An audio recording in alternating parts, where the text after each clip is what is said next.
A strict HOA neighborhood supermarket parking lot is busy on Saturday morning. Expensive cars everywhere and residents behaving like royalty. Luxury bags in their hands, shiny watches on their wrists, eyes judging everyone like they are better than the world. And a young grocery clerk named Isla moves between them with a small smile, trying to do her job silently without making anyone angry. Because in this neighborhood, even a small mistake by a worker becomes a big topic, a big gossip item. And nobody here forgives a poor person easily. They like perfection, and they like power. Isla wears a cheap, faded uniform that she washed many times. Her shoes are old and cracked near the sides. She tied them with a safety pin so they don't open when she walks fast. But she never shows her struggle. She keeps her chin low and her eyes soft, because she needs this job more than anything. Her father is sick. Her younger brother is still in school. And rent is always heavy on her shoulders like a stone she carries in silence every morning. She walks to a rich woman's car, carrying 2 heavy bags of groceries, her arms shaking a little, while the woman speaks loudly on the phone complaining about the service, complaining about the workers, complaining about everything like life itself is unfair to her, even while she sits in a luxury SUV worth more than Isla could earn in 10 years. Isla places the bags gently inside the trunk. The woman looks at Isla's shoes and laughs in a cold way, pointing with her fresh nails painted in gold color, and says, "Your shoes look like trash, and your uniform is so cheap. Can't the store hire decent people?" Isla's heart hurts for 1 second. The words hit inside like a small knife, but she keeps her voice soft. "Thank you, ma'am. Please have a nice day." Because she learned a long time ago that replying is useless. Fighting is useless. Poor people don't win in a rich world built on pride. She steps back slowly as the woman flips her hair and drives away like she owns every inch of the road. Isla walks back to the store entrance, feeling a little tired, but she sees the early sunlight on the pavement, the reflection shining like small diamonds, and she smiles at that beauty, a tiny moment that reminds her life is still warm somewhere even when people are cold. Her manager shouts from the door, "Move faster, Isla. Customers are waiting. Don't be lazy." And she nods politely, walking quicker. She takes another cart of groceries, her hands red from lifting heavy bags all morning, her shoes slipping slightly on the smooth road. But she keeps moving because her work is her responsibility, not her weakness. At the far edge of the parking lot, almost hidden behind the tall black trees near the exit road, a black limousine sits quietly, windows fully tinted, the paint shining like liquid darkness, hard to see inside, as if the car has no owner, only a shadow living inside. People look at it for 1 second wondering who is inside, but they quickly return to their lives because in this neighborhood rich cars are normal like streetlights. Some teenagers take photos from far distance to show off on social media, but nobody dares to go close. The limousine breathes quietly like a sleeping animal waiting. Isla does not notice the limousine at first. She is busy carrying bags, smiling at children, saying good morning to old people who ignore her, and cleaning the carts when nobody is watching.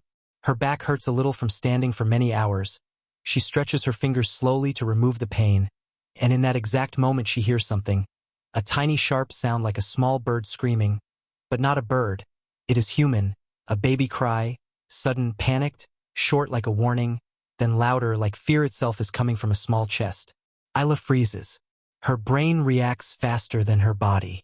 She looks around quickly, her heart already beating like a drum, searching for the source of the cry. And then she sees it. A small baby stroller is rolling down the sloped driveway of the parking lot. Fast, wheels shaking, nobody holding it, no mother in sight, no father near, moving straight toward the moving cars near the exit road where drivers are not expecting a baby stroller without a guardian. Time slows down like the whole world is moving through water, and she sees everything with unnatural clarity. A car reversing slowly, a big delivery truck turning left near the exit, a group of people standing nearby, eyes wide, mouths open, shouting but frozen in their own fear. Everybody sees the stroller, but nobody moves. They only shout, scream, record videos. Some people shout, "Stop the stroller!" But their feet don't move. Fear turns their legs into stone. Isla drops everything from her hands. The bags fall. Apples roll on the road. Milk bursts on the pavement. But nothing matters to her now. Her mind screams one thing only. Save the baby. She runs like her life depends on it. Faster than she ever ran in school. Faster than she thought she could run while wearing broken shoes. Her breath cuts sharp in her throat. Wind pushes her hair back, and she jumps across parking lines like jumping over fear itself. Her foot slips on wet pavement from spilled water near a car wash bucket. She almost falls. Her knees burn with pain, but she doesn't stop. She throws her whole body forward, arms reaching like a final prayer. And she grabs the stroller handle at the exact second a heavy truck crosses the lane 2 meters away. The impact of her grab shakes her arms. The stroller jerks backward into her chest. Her heart feels like it is breaking out of her ribs, and she looks down quickly. The baby inside is crying loudly, tears on the small cheeks, a small fist trying to hold the air, eyes full of fear. Isla lifts the baby gently into her arms, holding the small body like something more precious than her own soul. Her fingers shaking, her breath shaking, her whole body shaking because she knows if she was 1 second late, the world would be different now, darker, heavier, broken in a way nobody could fix. People rush toward her now. They all pretend to care, faces full of shock, voices loud, asking questions that don't matter. Where's the mother? How did this happen? Did you push the stroller? Some strangers record her face with their phones like this is a dramatic show for views, not a real baby who almost died. A woman touches the baby and says loudly, "Is she safe?"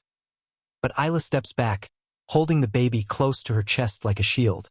Her eyes focused only on the baby's safety, not the noise around her. The baby calms slowly, the crying sound becomes softer. The small fingers hold Isla's shirt, like trusting her more than anyone around. Isla feels tears in her eyes, her heart heavy from fear, relief, and something deeper, something like love for a child who she never met until 1 minute ago. She looks around, trying to find the mother, but she sees nobody calling for the baby, nobody screaming the baby's name, nobody running toward them, and that makes her afraid again. Who left a baby alone in a rolling stroller? Why was nobody near? Why was the stroller unlocked? She looks around again and again, her eyes scanning every corner, every car, every shadow, until she stops. Something moves inside the black limousine far away. A small reflection from the glass shows a pair of eyes watching everything with focus, never blinking, never moving, only watching. The tinted window hides the face, but the eyes shine from the darkness like they belong to someone who knows pain, someone who understands fear deeply, someone who was not watching for entertainment, but watching like this moment was the most important thing in his life. The limousine door does not open. No sound comes from it. The engine is silent. The world is noisy, but that car is silent like a secret. Isla feels something strange in her chest, a feeling like someone is looking straight into her soul from far away. She doesn't know why she feels connected to that dark window, or why her heart tells her the person inside the limousine is not a stranger.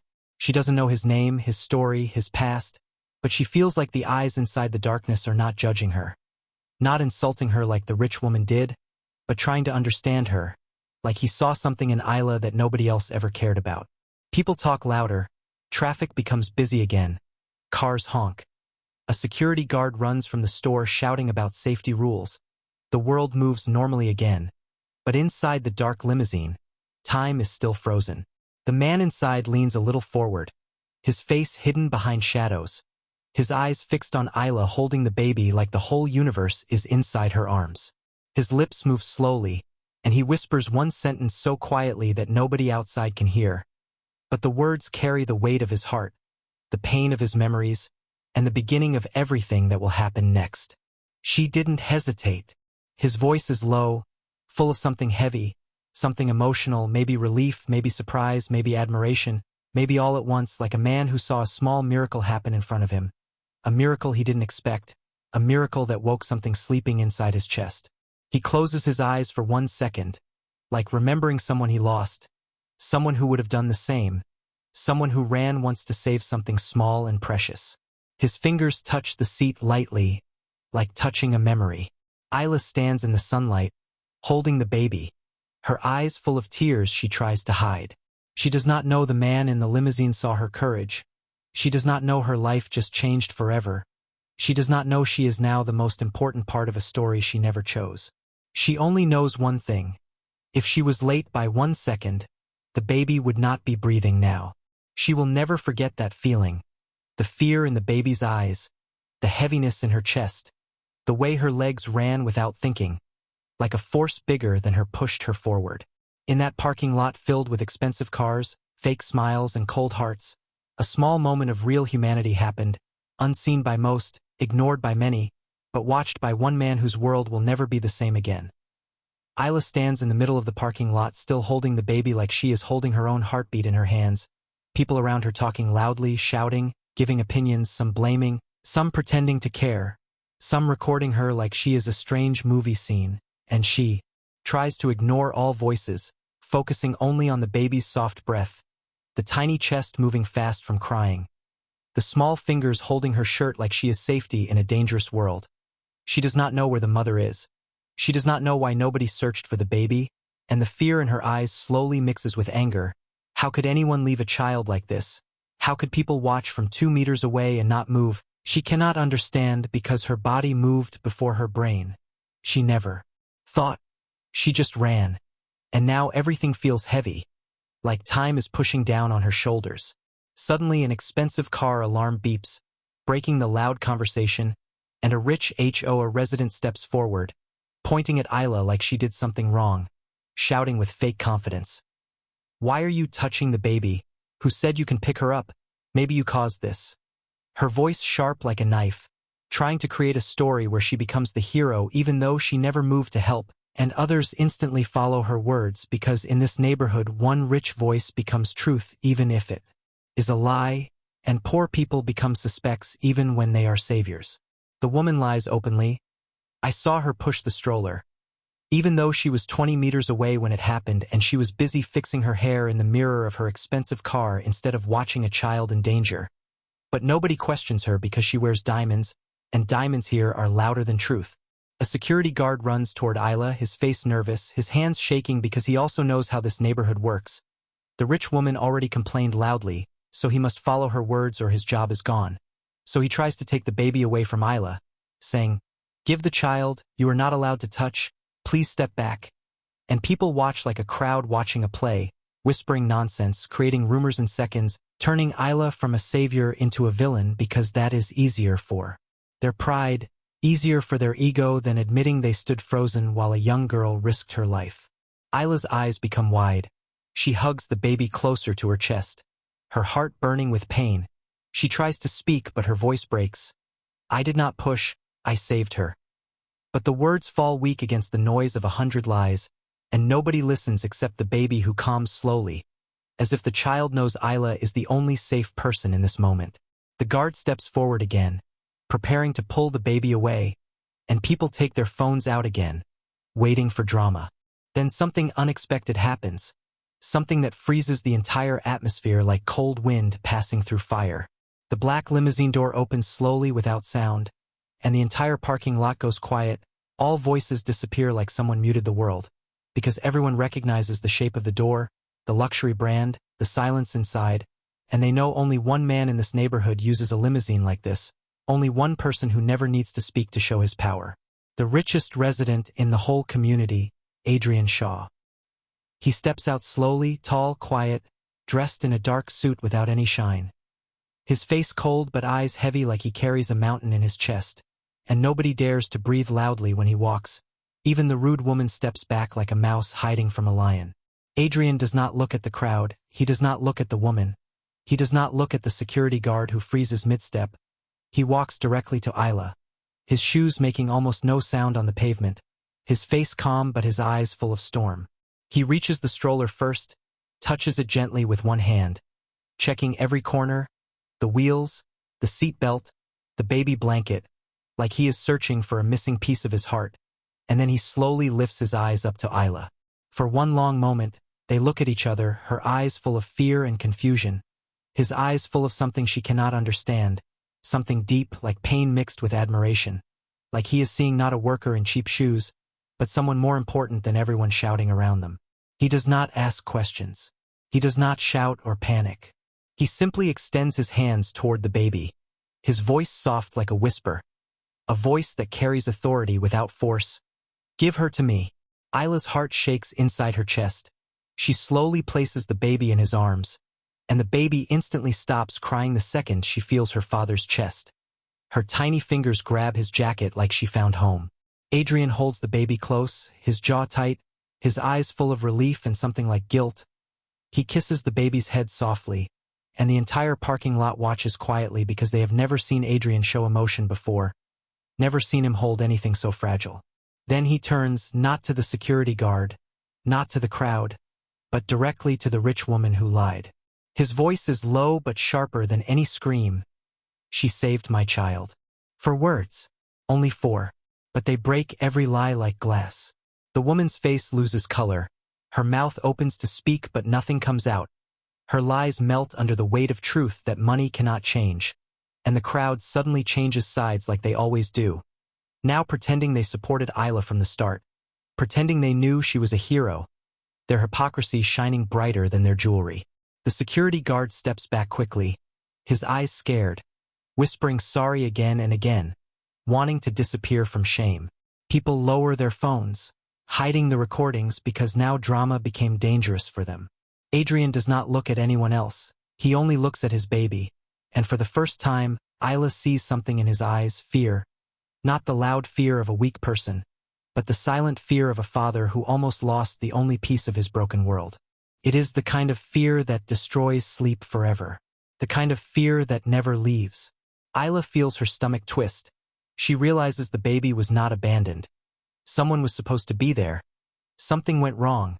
This was not negligence. This was pain. She looks at the limousine, imagining Adrian sitting alone inside while the baby rolled away. Maybe he closed his eyes for 1 second. Maybe he turned his head for 1 moment. Maybe he is blaming himself more than anyone else could blame him. She does not know his story, but she can feel there is a wound somewhere behind his calm face. People begin talking again, but softer now, like they are afraid their words can break something fragile. Isla steps back slowly, feeling small in front of a world where rich people change everything with 4 words, where truth is heavy only when spoken by someone powerful, and she feels a strange sadness that her voice meant nothing a minute ago even when she was right, even when she held the baby in her arms. She wonders how many times in her life truth will lose against power. Adrian looks at Isla again, this time his voice even softer. "Thank you." 2 words, simple, but full of meaning that shakes her heart, because nobody ever thanked her like that. Nobody ever looked at her like she mattered, and she does not know how to react.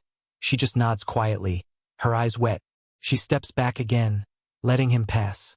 He walks toward the limousine carrying the baby gently, like he is holding something broken he wants to protect from the world. The limousine driver opens the door, but Adrian stops suddenly and looks back at the place where the stroller came from, his eyes searching the ground like he is searching for truth. Isla follows his gaze, and for 1 second she sees something others missed. Near the pavement line, a small women's shoe, tiny, like belonging to a young mother, lying on its side, and next to it a spilled coffee cup still wet, fresh, not more than a few minutes old. Her heart jumps. That means someone was here, someone was close, maybe the mother, maybe something happened so fast nobody saw. The baby was not abandoned. Something else happened. Isla's mind starts racing, but before she can speak, Adrian steps inside the limousine, closing the door slowly. The car starts moving without noise, driving away like a ghost leaving a scene, leaving the crowd with their whispers and lies, leaving Isla standing alone with a storm of questions, her mind burning with curiosity, her heart strange and heavy, because she knows the story is not over. Something big is hiding under the surface, like deep water under calm waves. She looks again at the shoe, her breath tight in her chest. She knows she saw something important, something that does not fit the story others will tell. People begin to leave, the incident already turning into gossip for lunch tables and group chats, slowly changing, slowly twisting into lies that fit their comfort. But for Isla, the truth is stuck in her chest like a stone. Something is wrong here. Something does not make sense. She picks up the baby stroller from the ground and pushes it to the store entrance silently. Nobody helping her, nobody caring, and she thinks about Adrian's face, his eyes, his whisper. She didn't hesitate. She remembers the pain behind his calm voice, and she asks herself one question that will change everything in her life. Why was the baby alone? And the answer will soon break the quiet world of this neighborhood. Isla returns inside the supermarket after the limousine disappears like a piece of shadow swallowed by daylight. Her hands shaking slightly even though she is trying to look normal. Her uniform dirty from falling. Her arm still aching from grabbing the stroller in one hard motion. And she tries to focus on work again because the manager is already staring at her like she wasted time. Like saving a baby was a delay, not a miracle. He tells her to clean up the mess of fallen groceries. Like this is the most important task after a child almost died. And Isla quietly picks up apples from the pavement while people walk around her like nothing happened. Like life is always rude in places full of pride. She collects the apples one by one, her hair falling on her eyes, her heartbeat still heavy in her body, and every time she breathes she hears the baby's cry echoing inside her mind. The sound that will stay with her forever. When her shift ends, she walks to the back room to wash her hands. Water cold, soap smelling cheap, and her eyes look at her reflection in the small mirror. Tired eyes, scared eyes, confused eyes, like she saw something huge today that she does not understand yet. Something hidden inside a moment full of panic. She remembers the shoe near the pavement, small, light pink, like a mother's shoe, and the coffee cup next to it, still wet, which means someone was there a few minutes before the stroller rolled away. But nobody saw them. Nobody talked about them. Nobody asked questions. Everybody only blamed her or took videos for gossip. But the truth was quietly lying on the ground waiting for someone to see it. She touches the mirror lightly and whispers to herself, "Something is wrong." Like her soul knows the story is bigger than it looks, but she has no proof, only a strange feeling in her heart. A feeling that the man in the limousine did not tell everything. And maybe he is hiding something painful. Something that makes his body look strong but his eyes look broken. She takes a deep breath and walks out the back door into the quiet afternoon air, feeling the warm sunlight on her face, hoping it will calm her thoughts. But it does not. Outside, the parking lot looks normal again. Cars leaving, kids laughing, people carrying bags like morning events never happened. Only the baby stroller sits near the side wall, empty now, looking like a ghost of the accident, its wheels slightly turned, belt hanging open, and when Isla looks at it, her chest feels heavy again like she is standing in that dangerous moment, legs running without thinking, heart exploding in fear. She walks to the stroller and touches its handle, her fingers shaking, and she remembers Adrian's eyes watching her from the dark limousine, silent, intense, like he was searching for something in her face. She whispers, "Who are you?" Even though he is gone, like maybe the wind will answer. Maybe the world keeps secrets better than people. She begins pushing the stroller back to storage, but suddenly she hears two rich women standing near the fountain, whispering loud enough for half the neighborhood to hear, complaining with fake sadness like they care. One says, "Did you hear? Adrian's wife died 2 weeks ago, so tragic?" And the other replies, "Yes, I heard he has gone crazy, doesn't talk to anyone, stays inside his mansion with the baby only, he should hire a nanny, poor child." And then they laugh softly like they are discussing a drama on TV, not a real woman who died, not a real father who is trying to survive his grief. Isla freezes. Her heart beats louder. The baby's mother is dead. That means the baby has no mother anymore. That means the person who wore the shoes near the pavement was not the mother. That means something else happened. Maybe someone close to Adrian. Maybe someone helping him with the baby. Maybe someone who ran away in panic when the stroller rolled. Maybe someone scared to face Adrian's pain. Or maybe nobody was there at all and the shoe is from a stranger earlier that morning. But Isla knows one thing. Rumors in this neighborhood travel fast like disease, and truth becomes twisted like rope until nobody recognizes it. Her mind, now full of questions, starts burning like fire. She wants to know more, but every piece of information feels like a piece of a broken puzzle where all edges are sharp. She pushes the stroller inside the store storage area, the wheels squeaking like pain in metal, and the manager tells her the owner wants to see her in the office. Isla feels panic, thinking maybe she will lose her job because of all this noise, because poor people always pay for the chaos rich people create.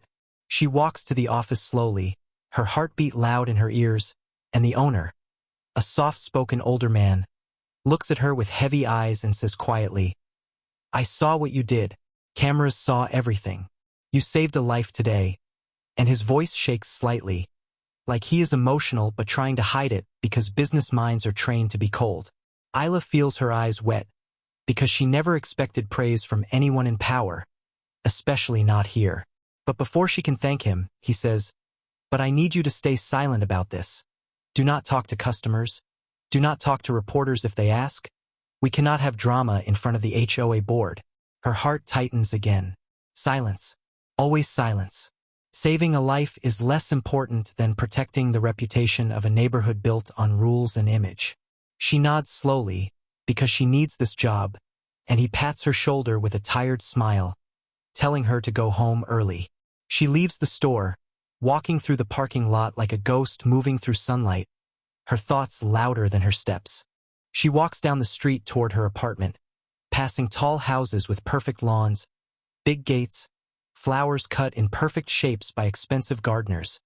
Houses that look beautiful but feel empty, like museums of pride. She wonders how Adrian lives inside one of those houses, alone with a baby and memories that hurt too much to speak. She imagines him walking through big hallways at night, baby crying, pictures of his wife on the wall, silence heavier than stone, nobody to talk to, nobody to help him breathe. As she walks, she hears a car slowly following her from behind, the engine soft like a whisper, not aggressive, not fast, just following. She turns her head slightly, pretending to look at the sidewalk, and she sees a black SUV with tinted windows moving with her pace, not close enough to scare her, but close enough to watch her. Her stomach tightens. She walks faster. The car moves faster. She stops near a bus stop, pretending to look at her phone. The car stops 2 houses away. Her heart races. Is someone watching her? Why? Did someone record her earlier and send it to someone? Did the HOA board want to question her? Or is it something else? The door of the SUV opens slowly and a man steps out, dressed in a black suit, tall, muscular, calm, sunglasses covering his eyes even though the sun is soft, and his presence feels like military training. He walks toward her without hurry, stopping a few steps away, his voice low. "Miss Isla." She looks at him confused, her voice small. "Yes." He nods politely like a professional. "I am sent by Mr. Shaw. Please don't be afraid. He wanted to make sure you reached home safely." Her breath stops for a moment. Adrian sent a security guard to follow her home, to protect her. Why? She is just a grocery clerk. She saved the baby, yes, but why would a billionaire care about her safety?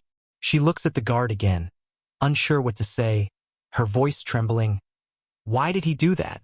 The guard's expression doesn't change, but his voice softens slightly. Because you saved his world. Then he nods again, steps back, returns to the SUV and drives away like a shadow disappearing before sunset. Isla stands alone, her heart shaking like someone opened a hidden part inside her chest. She never thought her actions mattered to anyone, especially not someone like Adrian, someone with power, someone with everything. Yet he saw something in her that she spent her life trying to show but nobody noticed before. Not her manager, not the customers, not the strangers who insulted her shoes, but he saw it from inside a dark limousine far away. She walks home slowly, her thoughts heavy, her emotions mixed like colors in water. She feels fear, respect, confusion, curiosity, and something gentle growing inside her like hope. When she reaches her small apartment, she sits on the old sofa, staring at the wall, thinking of the baby's small fingers on her shirt, the soft trust in the baby's eyes, and Adrian's whisper. She didn't hesitate. She repeats the sentence in her mind again and again, like music, like answer to something she never asked. Night falls quietly, stars appear, and the whole neighborhood sleeps without knowing a small moment changed the destiny of 2 lives. One rich, one poor, one broken by loss, one tired by struggle. And tomorrow, rumors will grow like wildfire, lies will travel faster than truth, and the HOA board will move like silent snakes, because power smells opportunity in pain. Isla closes her eyes without sleep, knowing one thing clearly now. The story is not finished. Something hidden is waiting to be revealed, like a secret door behind heavy silence. Morning sunlight covers the HOA neighborhood like a soft blanket, But inside the expensive house's pain is louder than birds, and behind the closed doors of Adrian's mansion everything feels cold, like the walls are made of memories that hurt him every time he breathes. He walks slowly through the long hallway carrying the baby in his arms, her tiny head resting against his chest, her fingers touching his shirt like she wants to be sure he is there. And his eyes are empty from another sleepless night. The silence in the house is heavy. It follows him like a shadow. It reminds him of everything he lost even when he tries to escape the thoughts. Because grief is not a storm that comes once. It is a wave that keeps returning, no matter how many times you try to stand again. Every corner of the house holds a piece of his wife, Lena. The sound of her laughter still exists in his memory. The smell of her perfume on the baby's clothes. The photos on the wall showing her eyes full of life, smiling in places the world will never see again. And Adrian tries not to look at the pictures, but he always does. Because sometimes pain is the only way he remembers she was real. The baby starts crying softly, her voice weak, like she can feel the sadness inside her father even though she is too young to understand death. But babies feel emotion like weather. They know when warmth has disappeared. Adrian holds her closer, whispering slowly, "It's okay. I'm here. I'm here." Even though deep inside he feels like he is not there at all.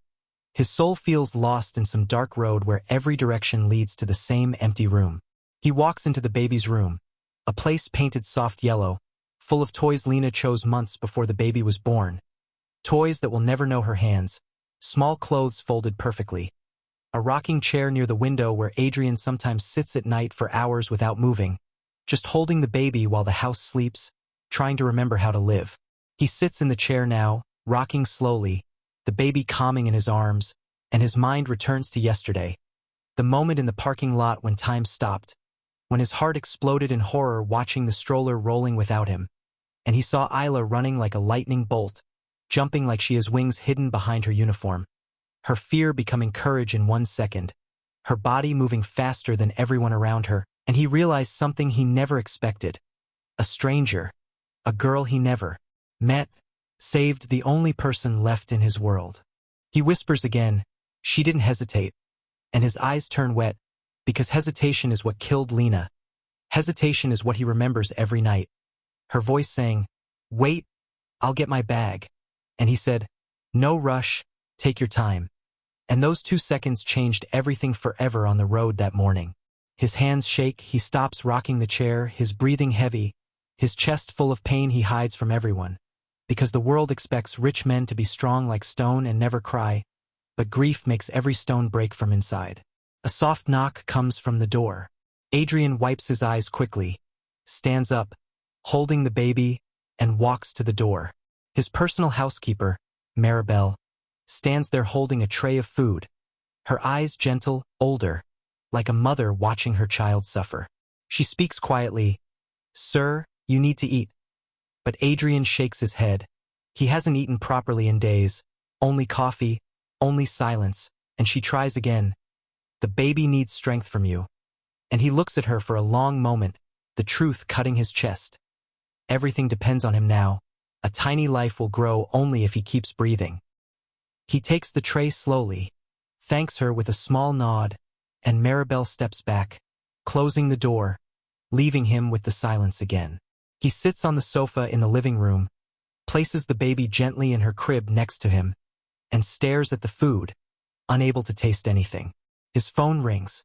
The screen shows HOA board Karen Myers. His jaw tightens, anger rising like fire inside him. Because Karen came to his house after the funeral pretending to care. Fake sympathy behind eyes that only wanted influence. Her hands touching his baby's head like she was already planning something. He does not answer the call. He throws the phone on the couch. But Karen Myers does not stop easily. She calls his assistant, she calls the housekeeper, she calls the store manager where Isla works, trying to build a story that protects the HOA reputation. Not the truth, a story where she becomes the hero who helped Adrian when he was weak. Rumors move like snakes in grass. The HOA board prepares to make a public statement saying they acted responsibly, saying Adrian was too emotional to protect the child alone, saying the baby needs community care. Isla wakes up in her small apartment, tired, her eyes burning from lack of sleep, her mind full of questions that never stopped last night. She sits on the floor drinking tea because she has no dining table, her small brother sleeping in the other room, and she looks at the sunlight coming through the broken curtain like hope coming through problems. She can't stop thinking about the baby's mother, the dead wife of Adrian. She can't stop thinking about the shoe and the coffee cup, and she knows the truth is somewhere close but hidden by lies that rich people build like walls. She gets ready for work, tying her hair, fixing her uniform, stitching the corner with needle and thread because she ripped it yesterday while running, and she puts her shoes on, the same old shoes someone insulted, but she doesn't care anymore, because yesterday those shoes ran faster than fear. When she leaves the house, she sees the black SUV again, parked near the street corner. Her heart beats faster. The same man from yesterday steps out, his face calm, voice polite. "Miss Isla, Mr. Shaw requests to see you." She freezes in confusion. "Me? Why?" The guard does not explain, he only nods respectfully, opening the back door. Isla sits inside the SUV, nervous, her hands sweating, her mind full of fear and curiosity. The car drives through the silent neighborhood, passing perfect houses and fake smiles, and her stomach feels tight. She never imagined entering a billionaire's home. Never imagined someone like Adrian would want to talk to someone like her. The SUV stops in front of a huge mansion with tall gates, green lawns, and a fountain shaped like a swan. And Isla steps out feeling small like a leaf in front of a mountain. The guard leads her inside the house, through the hallway of memories, and she sees photos of Adrian and Lena smiling, laughing, holding hands in different places. Her heart hurts because every picture looks like love that was real, and now only sadness lives here. Maribel greets Isla with a warm smile, guiding her to the living room. Adrian sits on the sofa holding the baby, looking tired and beautiful in a strange, painful way. He stands up slowly when he sees Isla, his voice quiet. "Thank you for coming." Isla feels her breath shaking. She tries to speak, but her voice is small. "You wanted to see me?" Adrian nods, his eyes soft, heavy, full of depth she cannot read. "I want to tell you something that nobody else knows." And those words make Isla's heart feel like the floor is moving under her feet. He asks Maribel to take the baby for a moment, then sits, his hands trembling slightly, and he begins to speak, his voice slow like every word hurts. He tells her the truth. Lena died in a car accident 2 weeks ago, not because of someone else's mistake, but because of a simple moment, a simple pause, a hesitation that became tragedy. They were going to the hospital for a test. Everything was normal. They laughed in the car. Then Lena said, "Wait, I forgot my bag." And he turned his head, time became slow, and in the same second another car hit them from the side, metal screaming, glass breaking, life changing forever in one sound. He remembers the smell of smoke, the taste of blood, the silence when he tried to wake her. The doctor's voice saying soft words he will never forget. She is gone. Isla feels tears in her eyes. She whispers, "I'm sorry." And those words feel too small for the size of his pain. Like trying to hold water in hands, the sadness slips through. Adrian closes his eyes, his voice shaking.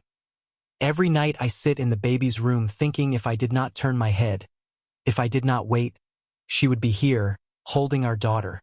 His fingers cover his face, and Isla sees a strong man breaking quietly. Not loud, not dramatic, but real like a river drowning the soul. She wants to say something but words feel useless, so she sits near him in silence, because sometimes silence is the only kindness that makes pain less lonely. Adrian continues, "Yesterday was the first time I took my daughter outside since the funeral. I wanted fresh air for her. I placed the stroller near the car and turned to take the bag. My phone rang, and I looked away for 1 second. His voice cracks. When I turned back, the stroller was gone. His eyes fill with tears he cannot hide. I thought I failed again." The sentence breaks him more than the accident, and Isla feels something heavy inside her chest like she is seeing a father drowning in guilt, while the world outside sees only power. She whispers gently, "You did not fail. You are here. You saved her every day since your wife died, even if you don't see it."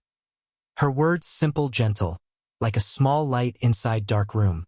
Adrian looks at her like no one ever spoke to him like that, like honesty is rare in his world, and the silence between them becomes thick, soft, emotional. Then suddenly, a soft clicking sound comes from the hallway door. Someone closed it quietly, like they were listening. Adrian's expression changes, sharp, alert, something dangerous behind his eyes. Isla's heart jumps. Someone was hiding. Someone heard the truth. She does not know yet that HOA President Karen Myers installed hidden microphones in common areas of the mansion the week of the funeral, pretending it was for security, but really to control the story, record his pain, and build power from his tragedy. Isla wipes her tears, looking at Adrian, and she feels a fire growing inside her heart. A fire that wants truth. A fire that wants justice for him. Because now she knows his silence hides wounds bigger than gossip, bigger than wealth, bigger than image.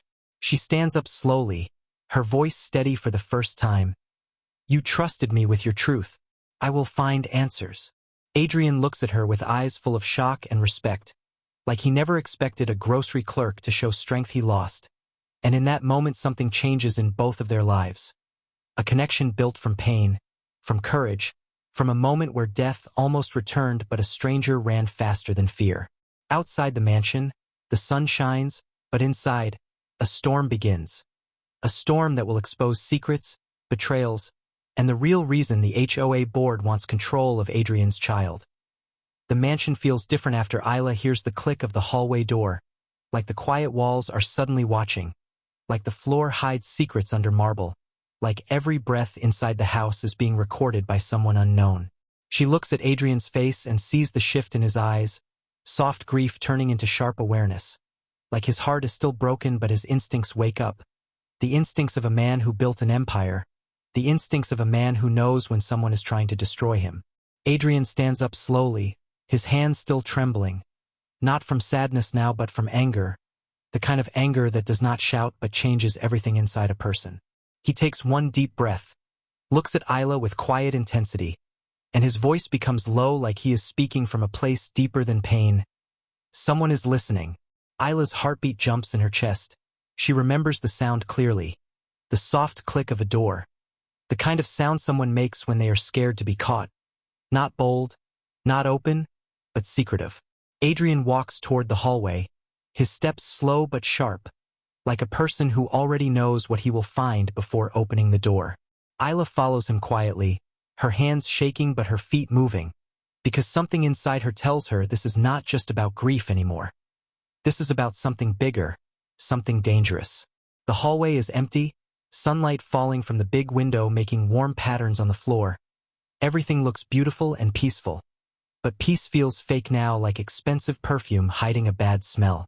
Adrian's eyes move across furniture, walls, corners, and Isla remembers the rumors about HOA President Karen Myers, how she always wants control, how she wants to be in every picture, every meeting, every decision, how she acts like the neighborhood is her kingdom and everyone living here is her subject. She remembers how Karen's voice sounded when she lied in the parking lot, smooth like butter but sharp like poison, and suddenly the puzzle inside her mind starts connecting. Karen visited the house after the funeral. Karen offered security help. Karen hugged Adrian with fake tears. Karen touched the baby too many times. Karen stayed too long inside the house pretending to fix things. Isla whispers gently, afraid the walls are listening, "Do you trust the HOA?" Adrian looks at her with tired eyes full of experience, his voice like a verdict spoken from the bottom of his chest. "I used to. Not anymore." His answer feels heavy like rock falling in water, creating ripples that change the direction of everything. They walk back to the living room and Adrian picks up his phone, scrolling through messages from Karen. Long messages offering support, committee help, child safety planning, each word dripping with kindness on the outside and hunger on the inside. At the same time, in the heart of the HOA office building, Karen Myers sits in a leather chair with her thin fingers tapping the table, her eyes narrow behind designer glasses, her smile wide and sharp like a blade hidden inside silk. Half the board sits around her, people whose faces look like power but hearts look like fear. Karen speaks softly but every word is dangerous, every sentence planned like a trap. "We will make a public statement today. We must show that we are handling the tragedy with responsibility. The community trusts us, not a grieving father who cannot think straight." The room stays silent, Because Karen uses grief like a weapon. She takes someone's broken heart and uses it to build her own throne. One board member tries to speak, his voice small. But Adrian is still the child's father. And Karen turns her head slowly like a snake lifting its face before biting, her smile disappearing in 1 second. A father who cannot protect the child. Did you see the news yesterday? The baby almost died. Cameras saw everything. She knows very well the footage is incomplete, cut, edited. She removed the part where she blamed Isla and tried to push the story against her. She removed the part where everyone froze like statues while the clerk ran like fire. Truth for Karen is only a tool she edits for her benefit. She stands, fixing her white blazer, voice louder. We must take guardianship through our child safety committee. We will show the court he is unstable. We will rescue the child. The word rescue feels dirty in her mouth, like stealing something while calling it saving. She walks to the window, looking at the houses she controls like pieces on a chessboard. Her mind filled with plans, her heart empty like a dry well, because power is the only thing she drinks. Behind her, the board members nod, not because they agree, but because they are afraid of being eaten by the same snake they serve. Back in the mansion, Isla feels her heart tightening with fear and anger as Adrian shows her messages. Invitations to join committees, instructions pretending to be help, meetings planned near the baby's sleep schedule, every movement designed to make Adrian look careless. Isla looks at him, confused. Why would she want your child? And Adrian's eyes turn cold, the kind of cold that comes from betrayal, his voice slow like ice forming. Because I control this community's funding. Because my charity built half of their programs. Because with my daughter they control my legacy. The words hit Isla's soul like thunder. This is not about safety, not about community, not about kindness. This is about money, reputation, power, control. She feels fire rising inside her chest. The same fire that made her run for the baby without thinking. The same courage that made her speak when lies attacked her. She stands up, her voice steady. You need evidence. Adrian nods, his mind switching from grief to strategy, like a sleeping warrior waking up for battle. We need proof she installed surveillance. Proof of her calls to lawyers. Proof of her plan. Isla remembers something, the spilled coffee cup. The small shoe. The way Karen stood near the stroller without helping. The camera in the parking lot. She thinks fast, her brain running like her legs yesterday. There must be other footage. Not only the store camera.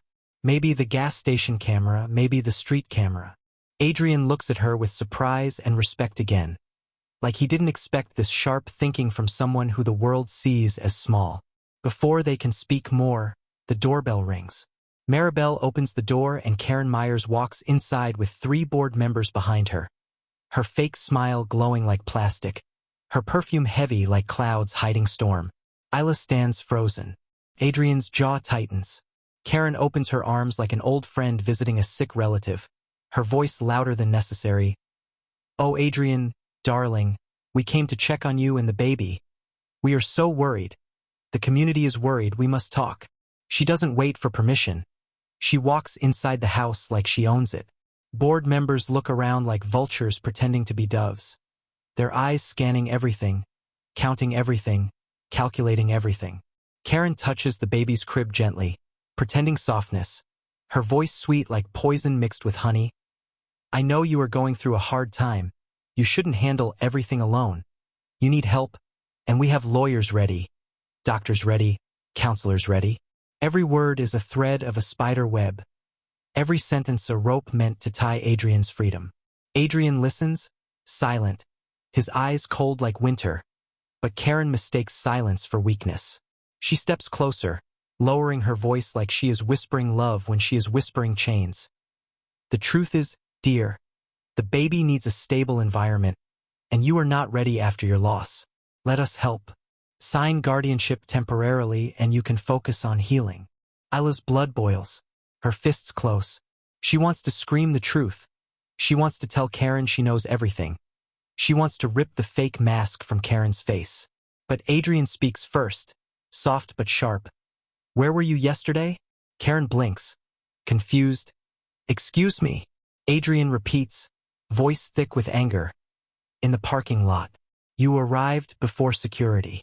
You stood there while the stroller rolled. Why didn't you help? Karen's jaw locks for half a second. Her fake expression cracks like thin glass, but she recovers quickly, smiling. I was on the phone with emergency services. Perfect lie. Smooth. Practiced. Poison. Isla cannot stay silent. She steps forward, voice strong. There was no call. You were holding a coffee cup. I saw it on the ground. And a woman's shoe. Someone was there before the accident. Karen turns her head slowly, eyes narrowing like a predator seeing threat, her voice dark behind the sweet tone. Who are you to speak in this house? The insult is 3 knives in one question, poor worker outsider. Adrian steps between them, his voice low like thunder hidden inside clouds. She saved my daughter. Respect her. The board members go silent, Karen's eyes filled with cold hatred for 1 second. Then mask returns, smile returns, voice returns. Of course, we are grateful, so grateful. The community owes her. Yes, but legal matters are complicated. We only want what is best. She tries to whisper control again. Isla watches the board members move through the house like shadows. Something inside her knows they will not stop.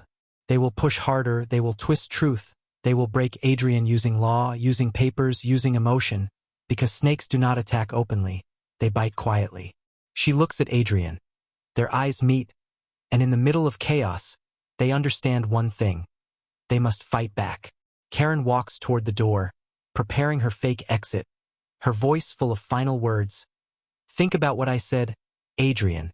Sign soon, for the baby's safety. And she leaves with her army, doors closing behind her like closing a coffin lid. Isla stands still, her chest full of fire, her mind full of questions. She whispers, she wants to take your baby. Adrian's eyes darken, his voice thick. Over my dead body, not loud, not dramatic, just truth. Now it is war. Not a war of guns or fists, but a war of truth against lies. A war of courage against power. A war where a grocery clerk and a broken father will stand together against a system built to crush them.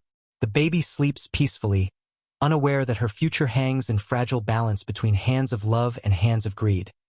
That night the mansion is silent, but it is not a peaceful silence. It is the silence before a storm. The kind of silence that feels alive, breathing through the walls, hiding fear and courage inside the same air. Adrian sits alone near the baby's crib, her tiny chest moving softly while she sleeps, her small fingers holding the edge of the blanket like she trusts the world again, and Adrian watches her with eyes full of love and pain, his heart beating heavy because he knows the fight is coming, a fight he never wanted, a fight he is not ready for. But he has no choice because a father must fight even when his soul is broken. He hears soft footsteps on the floor and Isla enters the room quietly, carrying a folder full of papers. Her face pale from stress, but her eyes sharp like she found something important. A small piece of truth inside a giant world of lies. She speaks slowly so the baby does not wake up. I found something. And Adrian turns his face toward her with hope and fear mixed together, like he is afraid of losing hope again. Isla places the folder on the table. She opens it with hands that shake from emotion, not weakness, and she shows security footage printed in rough quality. Screenshots from the gas station near the supermarket. Screenshots that show Karen's car parked near the exit before the stroller rolled. Screenshots that show Karen holding a coffee cup and talking to someone near the pavement. Screenshots that show a shoe falling from the foot of the person she was talking to. Screenshots that show Karen turning her head and watching the stroller moving but not running to stop it. Adrian stares at the images like he is seeing betrayal in color. His jaw tight, his breath slow, his eyes burning. Isla explains quietly, the store camera was cut. Someone edited it. But this camera was not under HOA control. It shows the truth. Adrian's hands grip the table edge so hard his fingers turn white, pain changing into anger again. Not wild anger, but silent, focused anger. The kind that destroys empires. The kind that stands when everyone else kneels. Isla shows the second proof. Audio recording from the store manager's office. Her phone hidden in her pocket yesterday when the HOA board arrived pretending kindness. Recording Karen's words behind the closed door when she whispered to the lawyer, "We will show he is unfit. The child will belong to our committee soon. Nobody will stop us. The voice is clear, her tone cold, the truth naked like a wound. Adrian listens to the recording, and the pain in his eyes is not just personal grief now. It is the pain of betrayal, his trust broken into pieces, his heart turning from fragile to fierce, because now he sees the full picture. While he cried in the baby's room, while he held the small hand of his daughter in hospital, while he buried the love of his life, someone was already planning to take his child. Someone was already designing paperwork like a cage before the funeral flowers died. Someone was pretending to be friend while building claws. His voice is low but sharp. Tell me everything you found. And Isla tells him about overhearing Karen at the HOA office. The way she said she will make Adrian look unstable. The way she said she will show court he cannot raise the baby alone. The way she used the word rescue, like stealing something expensive from a broken man. Adrian listens without blinking, his pain turning into strength. Every word Isla speaks becomes fuel in his chest. They work together through the night, printing screenshots, organizing audio files, writing notes on paper with shaking hands. Two people from different worlds sitting at the same table because fate pushed them there, one rich, one poor, one powerful, one ignored, but both with the same reason. A child who should never become a trophy in someone else's war. The sun rises slowly, painting the sky with soft orange, and their eyes are red from working all night. But they do not feel tired. They feel alive because truth gives energy even when the body is weak. The baby wakes with a tiny cry, and Adrian picks her up gently, holding her close, the tiredness disappearing from his face for 1 second because love is stronger than sleeplessness. Isla looks at him holding the baby and feels something heavy and beautiful at the same time, a respect she never felt before, not for his money or his mansion, but for the way he holds his daughter like she is the only reason he survived the tragedy. She remembers the parking lot, the way he looked at her, the whisper. She didn't hesitate, and her heart shakes again. Later that day, the HOA emergency meeting is announced. The board wants to decide guardianship papers immediately. They expect Adrian to be alone, emotional, weak, broken, an easy target for their legal traps. But they do not know he spent the night rebuilding his strength with truth and a little help from a woman they underestimated so much. Isla walks beside him into the HOA building, her uniform simple, her shoes old, her fear real, but her courage stronger because she carries the truth in a folder, holding it like she held the stroller, with the same energy, the same fire, the same instinct to protect. People stare at them as they enter. Some smirk thinking Isla is nothing. Some whisper rumors, some take photos, but she keeps walking straight, head high, not for pride but for purpose. The meeting room is large, fancy, decorated like court but without justice. Chairs full of people who think power is their birthright. Karen sits at the center with a fake warm smile spreading across her face like a mask painted on plastic. Her voice soft like honey mixed with poison. Adrian, we are here to support you in your difficult time. Please sit. We will help make the best decision for the child. Every word is a lie covered in kindness. Every sentence a chain disguised as a hug. Adrian sits, holding the baby in his arms, his eyes calm like deep water hiding sharks beneath, and Isla sits beside him like a quiet storm. Karen starts the meeting confidently, speaking about community responsibility, child welfare, stability, and every word is designed to make Adrian look weak, like his grief is proof he cannot be a father. She raises her voice. We have consulted lawyers, and we believe guardianship under the HOA Child Safety Committee is the best temporary solution. The room nods like puppets scared to disagree. Karen continues. We love this child. We want her safe, and Adrian needs time to heal. She looks at him with fake sympathy, her eyes calculating every reaction, expecting him to break, expecting him to surrender, expecting him to sign papers while tears fall. But Adrian does not break. He leans forward slowly, his voice strong, controlled, filled with truth. I will not give you my child. Silence. Heavy. Thick. Karen's smile freezes like ice trapped in sunlight. The board exchanges confused looks. They did not expect resistance. Adrian places the baby's blanket gently over her and stands up, his voice loud enough to shake the room. You tried to use my tragedy. You tried to use my child. You planned this before the funeral was over. Karen laughs nervously, pretending he is misunderstanding. But Adrian does not stop. He turns to the large screen in the room, and Isla stands, her hands shaking but her voice firm, the kind of firmness that is born from injustice. "We have proof." The room gasps. Karen's eyes go dark. Her heart beats faster, fear showing behind her perfectly painted face. Adrian plays the gas station footage. Karen near the stroller, watching it roll, not moving to help. The board whispers loudly, shocked. Adrian plays the audio recording. Karen planning to take guardianship, mocking his grief, saying he is unfit. The room becomes chaos. Board members stand, shocked. Some cover their faces. Some shout questions. Lies fall apart like glass exploding. Karen tries to speak, tries to twist truth again, her voice desperate.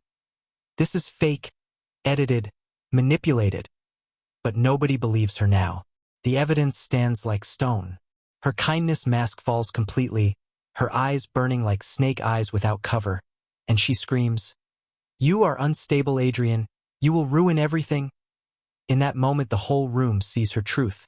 Power mattered more than humanity. Adrian holds the baby tighter, his voice clear like a bell ringing in storm. "You tried to steal my daughter, and you did nothing when she was in danger." His words fill the room with the weight of truth, breaking every lie. The board announces immediate removal of Karen from her position. Lawyers ask for investigation. Some members cry apologizing for believing her. Some walk away hiding their shame. Karen stands alone, shaking, her empire built on lies collapsing in 1 hour, destroyed by proof and the courage she never respected. But the strongest moment is quiet, not angry. Adrian looks at Isla with eyes full of gratitude more powerful than any thank you. The kind of gratitude that changes lives. His voice low only for her to hear, "You saved her twice."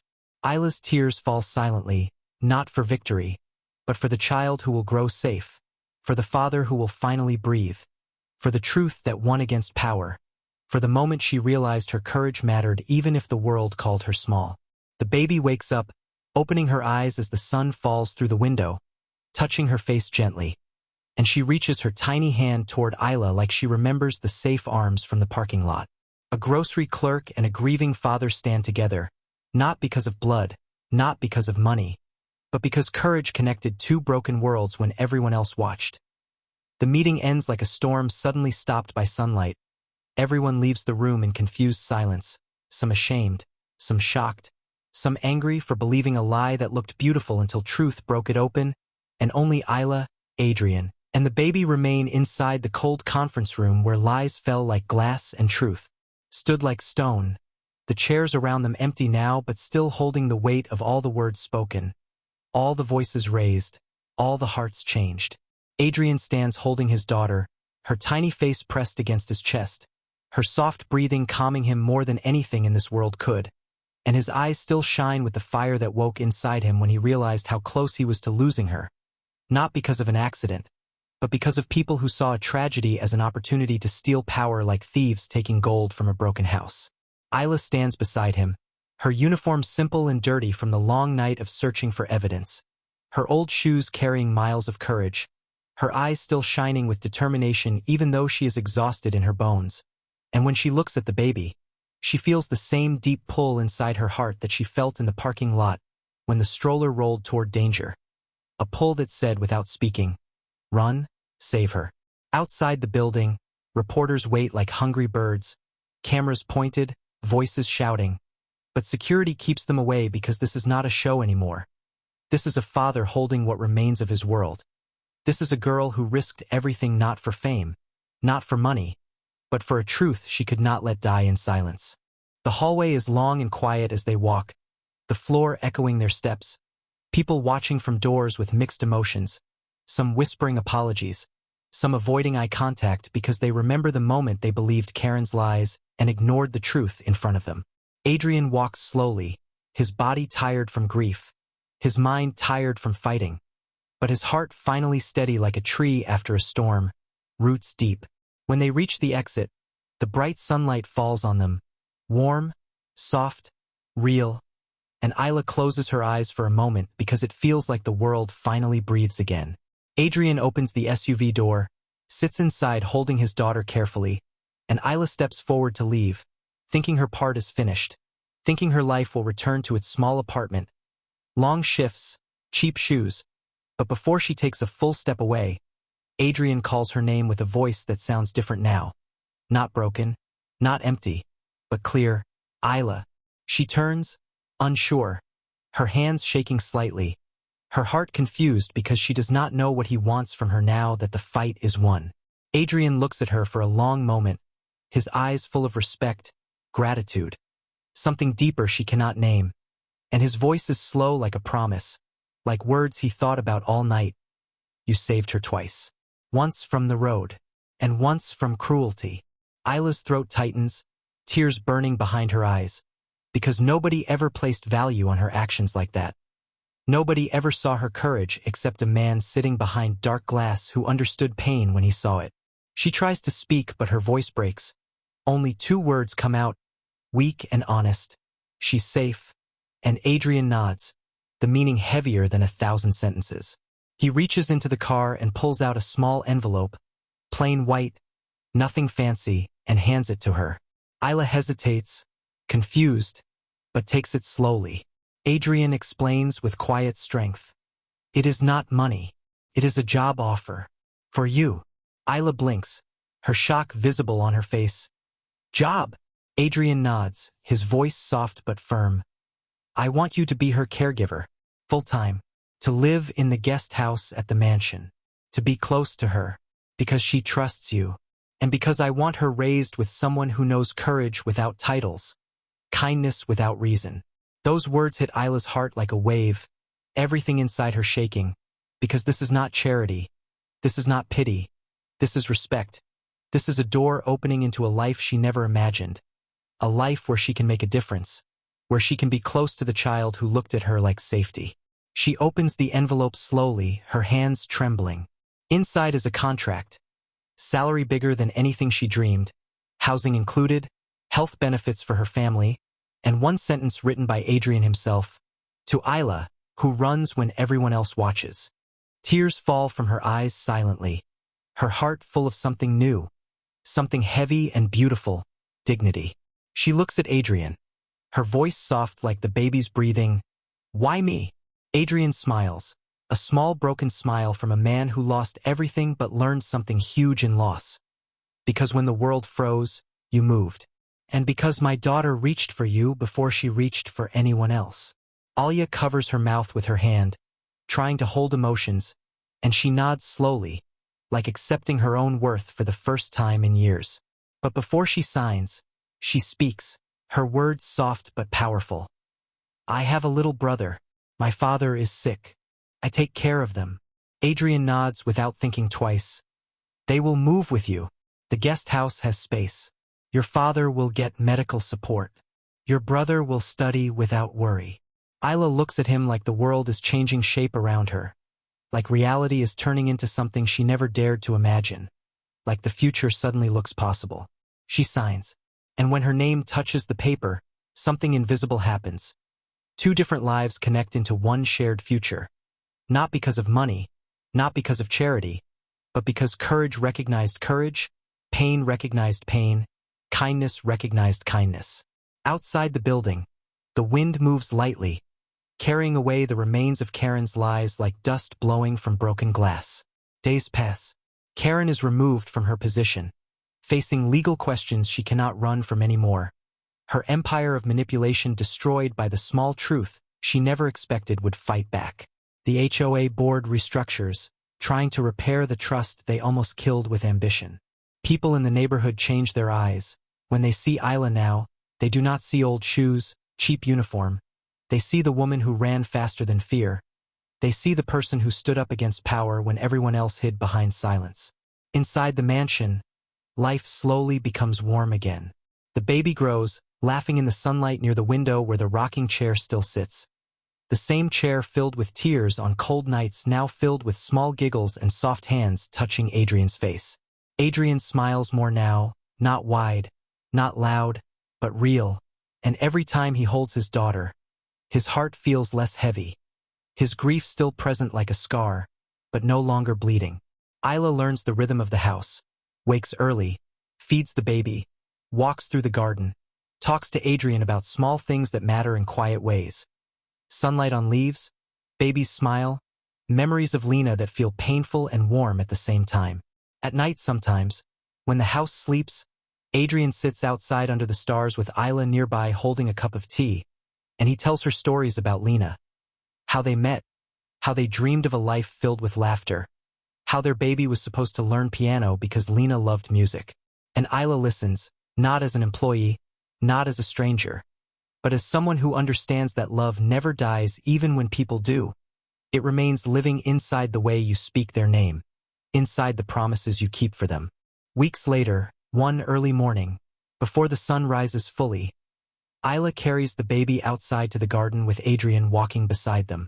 The air is quiet, soft, full of dew on the flowers Lena planted months before she left the world. The baby reaches toward one small flower, her tiny fingers touching the petals like she is greeting her mother in some way the world cannot explain.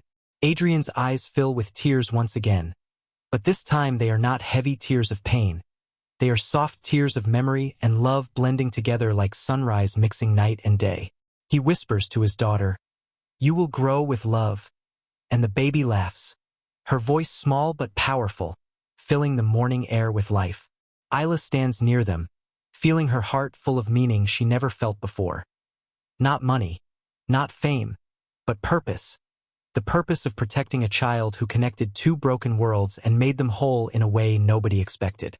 The camera would close here if it was a movie. Soft sunlight touching three figures standing in a garden filled with the memory of a woman who loved deeply, a father who fought finally, and a girl who ran when everyone else watched. But life continues every day, and every day Isla wakes in the guest house, hearing the baby's laugh echo down the hall, and she knows one truth clear in her heart like a promise tattooed in her soul. A simple grocery clerk changed the future of a child and a father because she chose courage over hesitation.